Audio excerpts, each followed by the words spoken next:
Welcome to Dream and Do, a podcast for women who are chasing their dreams, rediscovering who they are, and are ready to make changes, big or small.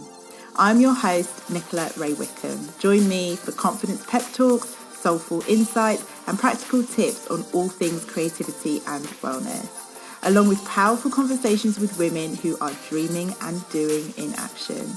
This is the stuff you're going to wish you knew years ago, but don't worry, it's not too late. Let's get started.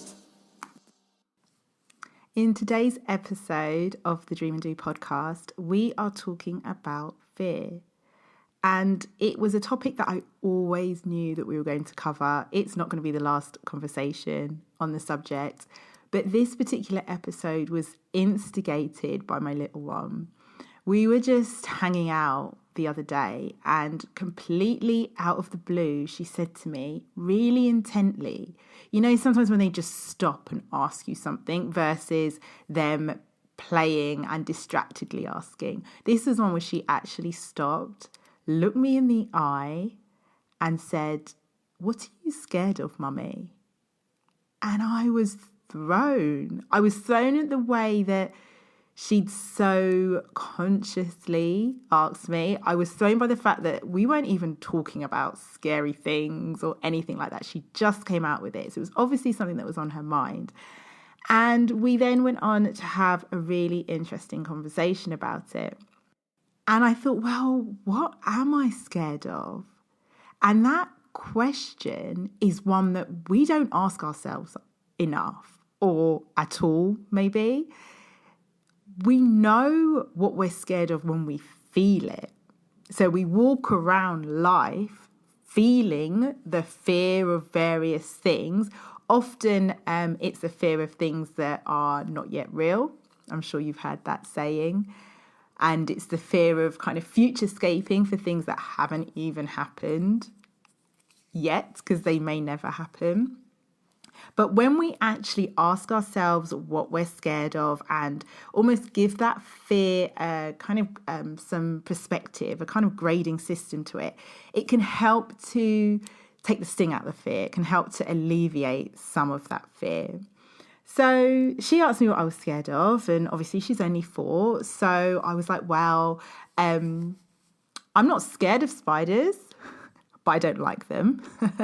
I don't want to pass on any kind of fear of spiders onto her, although she's totally got that already. I had NLP done on my phobia of spiders, so I don't have a phobia, as in I can deal with it and get it out of the house instead of me being the one that removes myself from the house.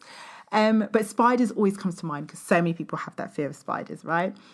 I have that fear of something bad happening, which is something that I've really worked on over the years. But yeah, some people might have a fear of heights. Then there's that old chestnut fear of failure. So I didn't go into all of this with her, don't worry.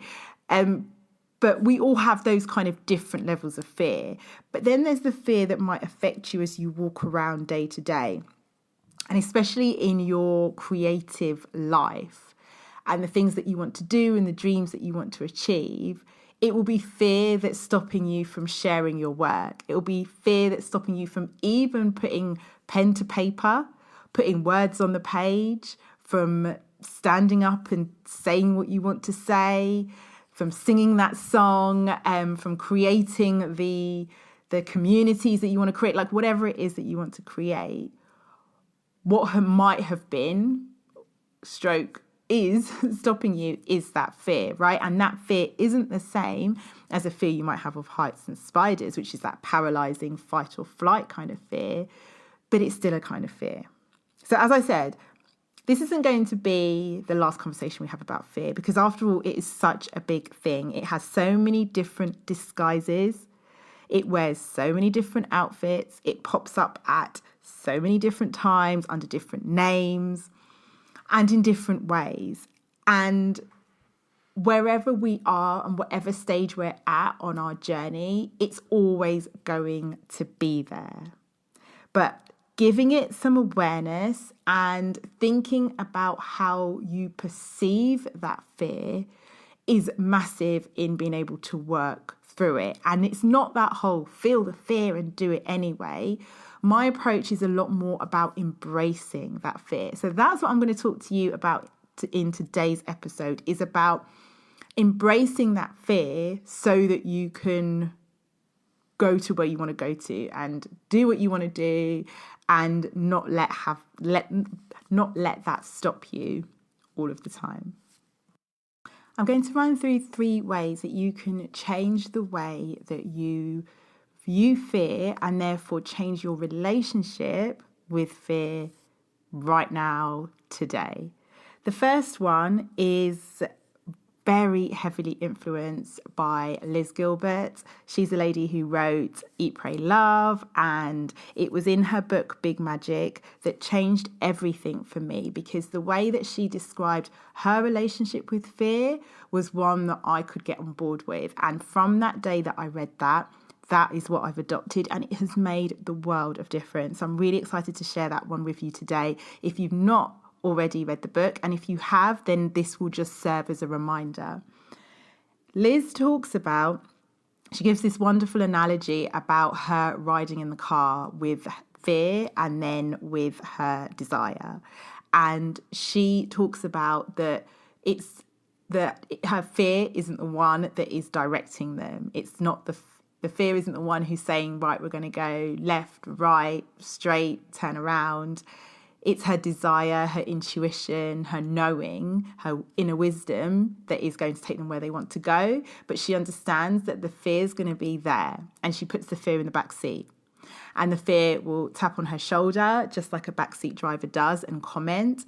But she lets them know that they are not directing the course of their journey. And I just love that. I love that because it softens our relationship with fear. We hear a lot about, like I said before, feel the fear and do it anyway. And it's a very masculine energy around it. It's a lot about the resistance of it. And then I believe that we then waste our energy on resisting it and fighting it. And our energy is precious, and I'm all about protecting our energy and honouring our energy. And part of that is using it wisely. So using it on the people, the places and the things that we want to and bring us the most joy, and not letting it kind of leak out like a leaky bath. And for me, resisting fear in that real kind of masculine way is like a leaky bath, because that's energy that you could be putting towards your creative endeavors, towards the things that you love, towards yourself. And so that's why I love this way of looking at it, because it's actually embracing the fear. It's allowing the fear. It's not beating yourself up because you feel scared, because it's totally normal to feel scared, as irrational as it might sound as you say it out loud or you write it down what you're scared of. Like, it's normal to have that.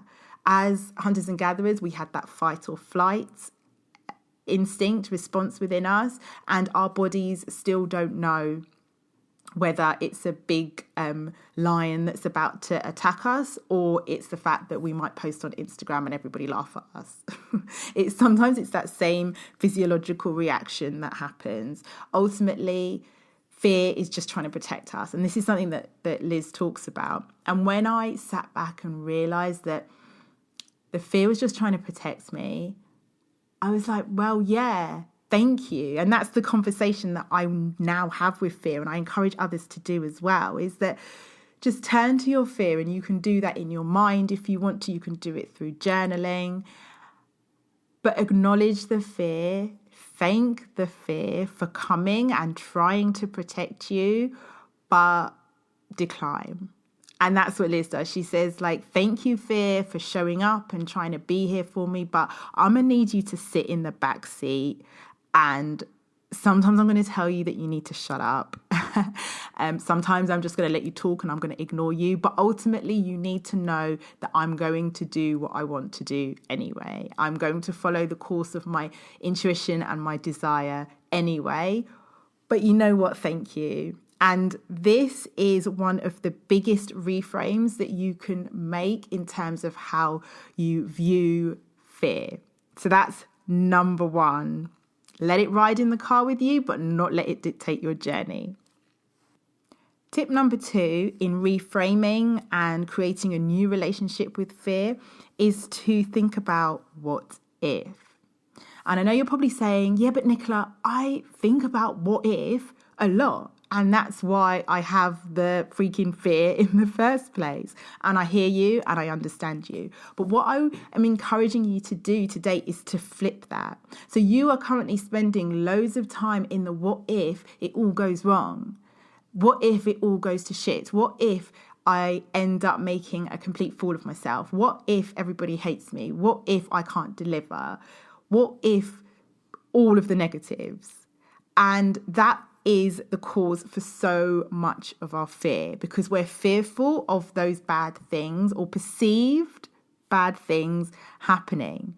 So allow yourself to spend time in the what if it all goes amazingly well? What if everything that I want it to be, it is? How good would that be? How would that feel? What would you do with that? Right? And you can take that a step further by, in that what if, visualizing it. So going into the how does it feel? What would I say? What would I do? And really embracing that. And whenever you catch yourself going into the spiral of what if it all goes wrong, pull yourself back and put yourself into that, well, what if it all goes right? Because as much as it could go how you don't want it to go, there is just as much chance that it can go swimmingly well and you get everything that you want. So, yeah. Spend time in that what if. And it's fun as well. It's nice to spend time dreaming and thinking and visualizing about it all being what you want it to be. And if it doesn't turn out to be that way, it's okay as well, because it would have happened for a reason and you would have had lessons from it, and it probably won't be that bad. The disaster that you are futurescaping is so unlikely to happen. Whatever happens, you're going to handle it. But spending time in that what if it all goes amazing is, not only is it fun and enjoyable in that moment, but you are doing the work because you're visualizing and you're putting it out there to the universe. So you're making it more likely to happen anyway. So what's there not to love about it? And the third tip on the changing relationship with fear is, and you might not want to hear this one, I'm not going to lie, is just to go and do it. Go do the scary thing. And you don't have to do the whole scary thing at once, but you need to take the small steps to lead to the big changes. So go do one of the scary things. Make that commitment, put the date in the diary, contact that person, volunteer yourself for this, whatever it is. Take that step in that direction. Something that I will be talking about is confidence. I've got so much to say on that, but it's all wrapped around confidence and fear and failure and all of that. But what I know to be true is that confidence lies within the evidence. And your job is to give yourself the evidence that then gives you the confidence. And sometimes it can be a real practical step out and take the action, prove to yourself that you can do it so that you've got the confidence, that you've given yourself the evidence, you've got the confidence. Sometimes the evidence is just innately within our self-belief. It can be something that we've never, ever done before, but we believe that we are going to be able to do it. And that in itself is the evidence we need. An example is learning to drive. Many of us go into starting to take our driving lessons not knowing, obviously, how to drive, but we are there because we have the belief that we have the ability to learn how to do it, and therefore we do. If we didn't believe that we had the ability to learn it, we wouldn't bother to try. And so that in itself is our evidence. That's what springs us into action. Other times we need to be braver about it and just go and take the action, but it doesn't have to be a big deal. It just is a matter of talking to yourself, getting support if you need it, doing the work on yourself and your soul to say, yes, this is what I desire, and my dreams are more important than my fears. Oh, there's an affirmation for you, right? That is today's affirmation. Your dreams are more important than your fears. And when you make that decision, then you can take the action. And like I said, do it in small steps. If the thought of a big step is too much or circumstances don't allow for it, kind of depending on what I'm speaking to all of them here, because I don't know specifically what yours is at the moment, but taking that decision to take the small step will give you the evidence that you need that will lead to the confidence. But you're not going to get that confidence without doing the work and taking the action. So I ask you, what is one thing that you are scared to do that you know would help you? You know that it is your deep down desire, maybe not even deep down, it's like surface level desire, but still the fear is stopping you from doing it. Maybe it is doing something for your business or your career. Maybe it's having a difficult conversation. Maybe it is doing video and you don't want to do video. Maybe it's having that event. Maybe it's reaching out to that specific person. Maybe it's showing up as your whole self. I've so got an episode coming up on that, but showing up as your full whole self. What is it? We've all got something. Identify a small step that you can take today and go do it. Go do it. I promise you it is easier than you think it's going to be. The what if, the flip side of the what if, the positive, good side of the what if is highly likely to happen. And if it doesn't, it's never going to be that bad. And the lessons that you'll learn from it will just be so life affirming that you'll look back and be like, okay, yeah, I know why that happened. Take the action. If you want some accountability on that action, feel free to reach out to me either on Instagram, or if you'd like to do it in a safer, more private space, then the Facebook group, the Inspired Collective Facebook group, you're more than welcome to come and post in there for that accountability and kind of added oomph to your action. And I'll see you on the next episode. Thank you for listening. It is so appreciated. If you like what you heard, help your girl out by subscribing on iTunes and leaving a review. And I'll be picking out a reviewer each month to receive a very special affirmation card and print pack. So get over there to get yours. Sending you love and light as always, and I will see you really soon.